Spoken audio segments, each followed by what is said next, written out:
All right, at this time, we'd like to welcome to the podium Mark Pimpo, retired Navy captain and supply chain chief of staff at Under Armour, who will be closing out our final program for the evening. Mark?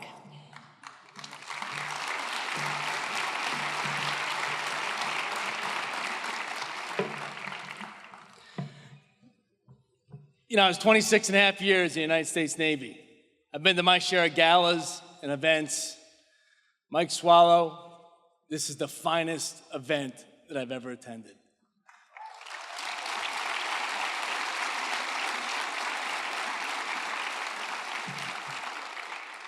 My heart goes out to the Mendez-Ruiz family. And as Mike said earlier, I don't make a lot of guarantees in life, but I'll guarantee you one thing. Your son's memory will never be forgotten. Never. Semper Fidelis.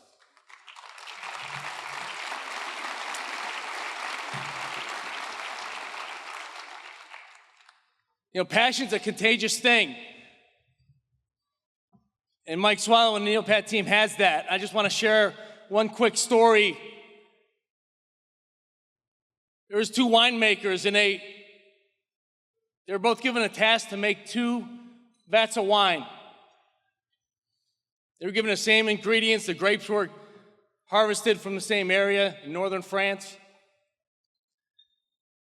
Used the same equipment. They made their wine, and the wine tasted different. And people said, we don't understand it. Why does that wine taste different? You use the same grapes, same fermentation process, same equipment, same barrels. Why does it taste different? Winemaker said, we understand why it tastes different. It tastes different because the wine takes on the characteristics of the winemaker. The wine takes on the characteristics of the winemaker. And this NEOPAT organization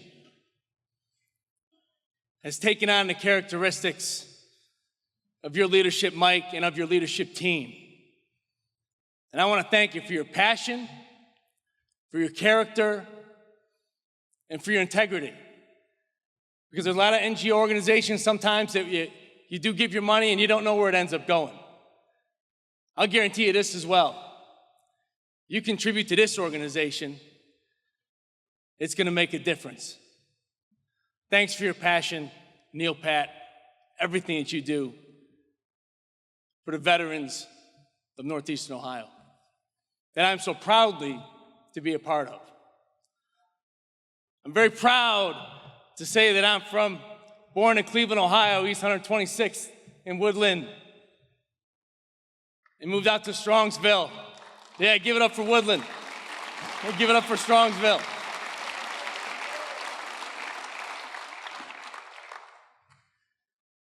Every time I come home, and it's great to be home. It's great to be home. I currently live in Annapolis, Maryland, outside of Baltimore. I do work for an unapologetically American brand called Under Armour. Thank you. Thank you very much. We love our affiliation with our military. And I'm in Baltimore, and people ask me where I'm from at Under Armour, and I said I'm part of the original Ravens fan base. Then they go, so you're a Browns fan? I said, you better believe it. And they go, Die Hard? I said, listen, there's no such thing as a non-diehard Browns fan.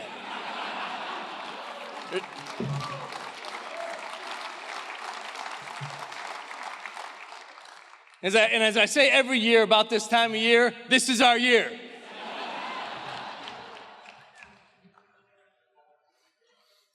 You know, it's interesting how things kind of come together. And dates sometimes come together. You know, March 5th is a very special date in American history. Because on March 5th, 1770, in Boston, Massachusetts, 5 patriots. Patriots, not soldiers, but patriots. Citizens under British rule at that time, who believed in a bigger cause, were killed in the Boston Massacre. And those 5 patriots, through their death, changed the trajectory of history and acted as a catalyst for the American Revolution. I believe the spirit of those patriots in Boston, Mass. in 1770, that spirit's here today. And you're the catalyst now, through your involvements through NEOPAT, to be able to start and continue a patriotic revolution in Northeastern Ohio. I feel it. I feel the energy in this room, and you have to as well. If you don't, you better check your Fitbit, Jawbone, or whatever you're wearing. Hopefully an Under Armour band soon.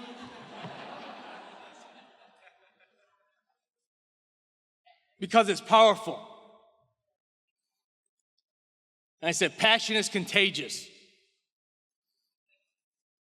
Yeah, I mentioned I grew up in 126 in Woodland, moved out to the suburbs, Strongsville, graduated Strongsville High School, being a proud Mustang.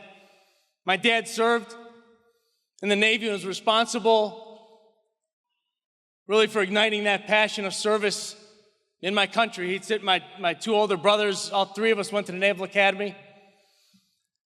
He'd sit down with us on Friday night in our house in 126th, and he'd turn on his old school projector, we'd get some popcorn, and we'd look at slides of him on the carrier, USS Wasp, him in exotic ports of call. And he had a great passion, for the military, and he would take us down to the Cleveland Air Show. And we would park by Cleveland Stadium and watch the air show. I'd be like, Dad, we're gonna go into the, no, these are better seats.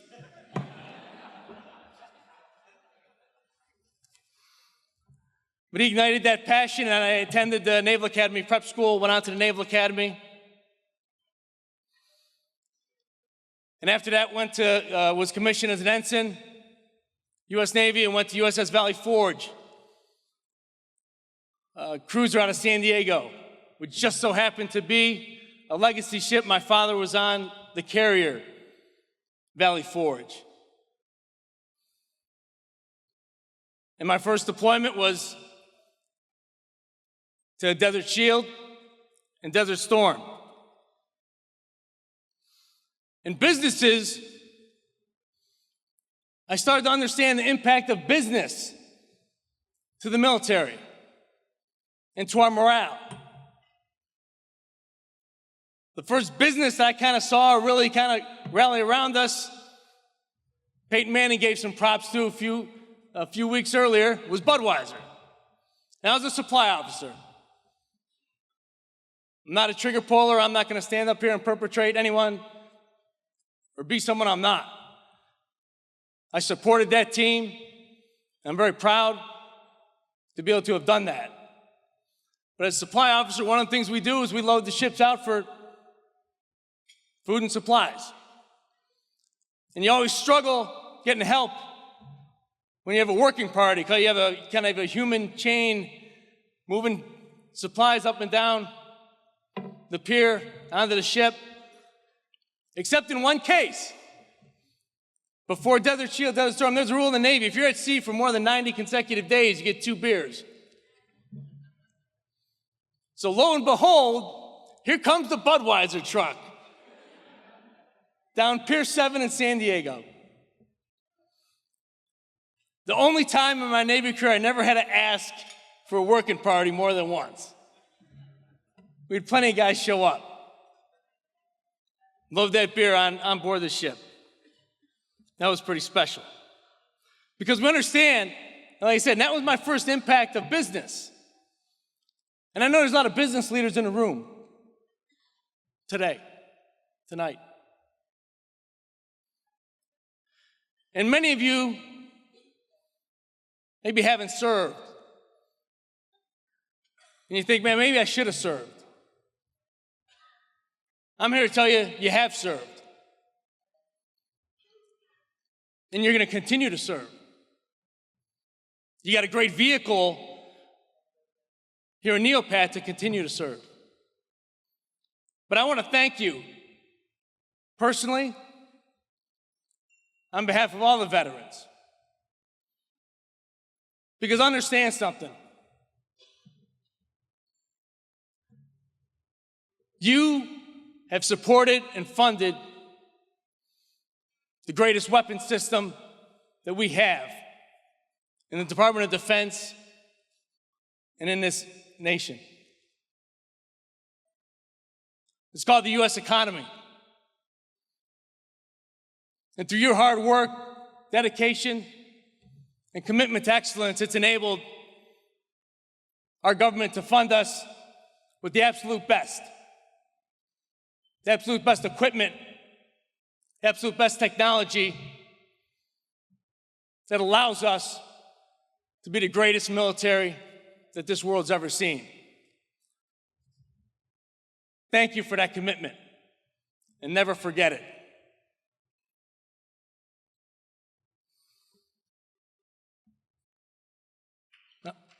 Thank you.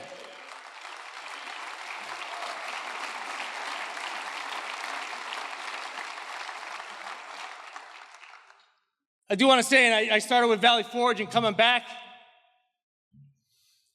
from that first deployment, I recognize the support of other veterans as well.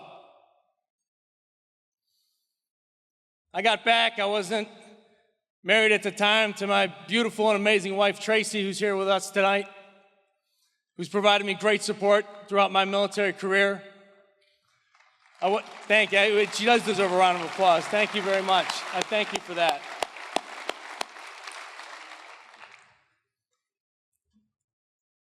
I was single at the time.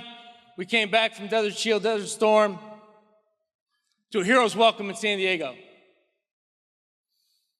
I came off the pier, and there were a lot of other families meeting, friends and things like that. At that time, my mom and dad were unable to come out to San Diego at that time, so I was flying solo, coming off the Brown Valley Forge. And I had a Vietnam vet, had his ball cap on, walked over to me and said, "Hey, Lieutenant, welcome back, job well done." And he embraced me, and he said, "I wanted to give you, he said, we, the Vietnam veterans, wanted to give you the welcome home that we never got." And I said, "Listen," I said, "I'll never forget that." And so tonight I want to honor that vet. And I'd like all Vietnam vets to please stand up, because I want to welcome you home tonight. Please stand.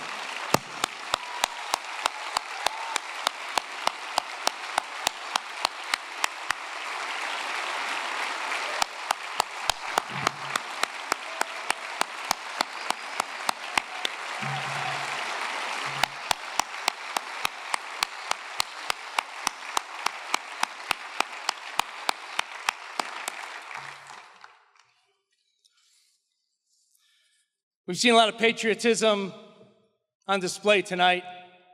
I do want to share one quick story about the type we understand already, but I think this brings it home, and I want to emphasize one more point through this story. Jason Redmond was born not in northeastern Ohio, but in southern central Ohio. The U.S. Army Ranger and Navy SEAL, and he was shot 8 times, including in his face.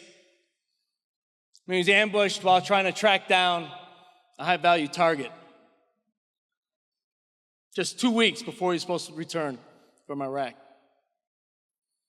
He endured 37 surgeries at Walter Reed. And during his recovery, he was frustrated with the people who were running his room because they were feeling sorry for him. And his frustration was hitting a crescendo, and so one morning he told his wife, he says, give me an orange sheet of paper. Find the brightest orange that you can get. I'm gonna write something down. And he wrote this. He said, attention to all who enter here. If you are coming into this room with sorrow or to feel sorry for my wounds, go elsewhere. The wounds I received, I got in a job I love. Doing it for people I love. Supporting the freedom of a country I deeply love. I'm incredibly tough, and I'll make a full recovery. What's full? That's the absolute utmost physically my body has the ability to endure.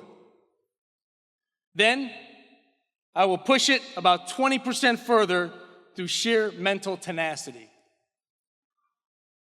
The room you're about to enter is a room full of fun, optimism, and intense, rapid regrowth. If you're not prepared for that, go elsewhere.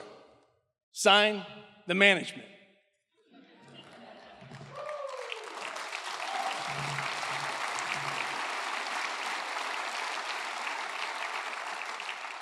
If you go to Walter Reed, and I encourage you to do so, and visit some of our wounded warriors, you'll see that plaque. It's not a sheet of paper anymore. They turned it into a plaque, Jason Redman's plaque, and it inspires numerous wounded warriors as they go through their rehabilitation. But that's what you do when you support NEOPAT. That's what you do. You have that ability to be part of the intense, rapid regrowth that Jason Redman talks about. This is the vehicle for that. You've heard stories tonight about how NEOPAT's done that. You have a chance to do that as well. Those who are visiting the first time, this is your first exposure to NEOPAT, welcome. It's great to have you part of the family. You know, there's 3 ways you can support NEOPAT. 1 is to donate, 2 is an event sponsorship, and 3 is to volunteer. Well, actually, there's a 4th. And it was really the hook that I saw the first time I went to the website. And I clicked on ways you can help. And the first bullet said, pray. Hey, Mike, God bless you for that.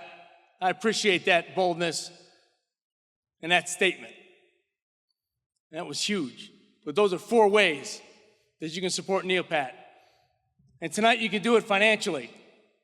You've already participated in the silent auction, in the raffle, but there's envelopes on your table that you can take and you can fill out a pledge at some time during the night. Please feel free to do that. And then drop it off on the tables as you're heading out at the end of the evening. Any dollar amount is great. And as Mike shared so eloquently earlier, all that funding will get to the right place. I can guarantee that. So let me conclude this evening, or my portion of the evening, because after this, we got an awesome band that's going to crank up. And there is one, when we talk about a band, I will share one other piece of history on this date that's pretty special for our Army friends in the crowd. Today was the day, 1960, that Sergeant Elvis Presley was discharged honorably from the United States Army. And the first inductee into the Rock and Roll Hall of Fame in Cleveland. So there's that tie-in right there. It's a beautiful thing. Thank you very much. Right?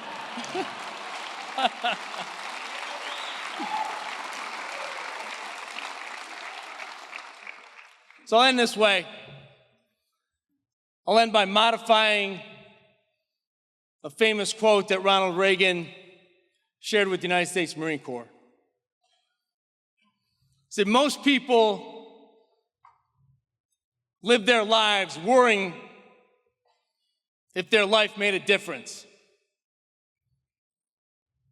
Those who are part of NEOPAT definitely won't have that problem. God bless you. God bless the United States of America. Thank you.